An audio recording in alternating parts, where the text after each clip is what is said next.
দেশ জুড়ে বইছে নির্বাচনী হাওয়া। আগামী 12ই ফেব্রুয়ারি আসন্ন ত্রয়োদশ জাতীয় সংসদ নির্বাচনকে সামনে রেখে রাজনৈতিক মহলে চলছে ব্যাপক প্রস্তুতি। টানাপোড়েন চলছে আসন বিন্যাস, জোট গঠন, প্রচারণা থেকে শুরু করে নীতি নির্ধারণ ও কূটনীতির মতো গুরুত্বপূর্ণ বিষয়গুলোতেও। এরই মধ্যেই নির্বাচনের আগ মুহূর্তে বাংলাদেশে নিজেদের আসর গোটাতে তোড়জোড় চালাচ্ছে পতিত সরকার প্রধান শেখ হাসিনাকে আশ্রয়দানকারী দেশ ভারত।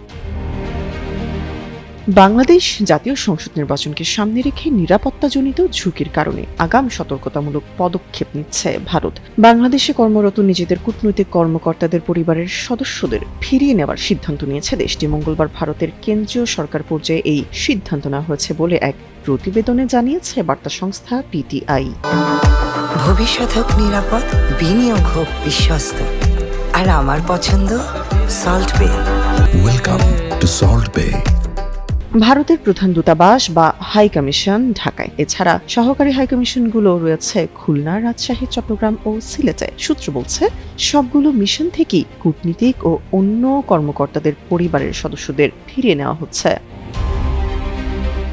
ভারতের কেন্দ্রীয় সরকারের পররাষ্ট্র মন্ত্রণালয়ের কর্মকর্তারা জানিয়েছেন, দেশটির হাইকমিশন, সহকারী হাইকমিশন এবং এসবের সঙ্গে সংশ্লিষ্ট সব দপ্তর যথারীতি খোলা থাকবে, স্বাভাবিক কার্যক্রমও অব্যাহত থাকবে। তবে বাংলাদেশের বর্তমান পরিস্থিতিকে আমলে নিয়ে সতর্কতামূলক পদক্ষেপ হিসেবে দেশটিতে কর্মরত সব ভারতীয় কূটনীতিক ও কর্মকর্তার পরিবারের সদস্যদের ভারতে ফিরিয়ে আনতে চাইছে তারা। তামান্না তাবাসসুম শ্রেয়া, যুগান্তর নিউজ।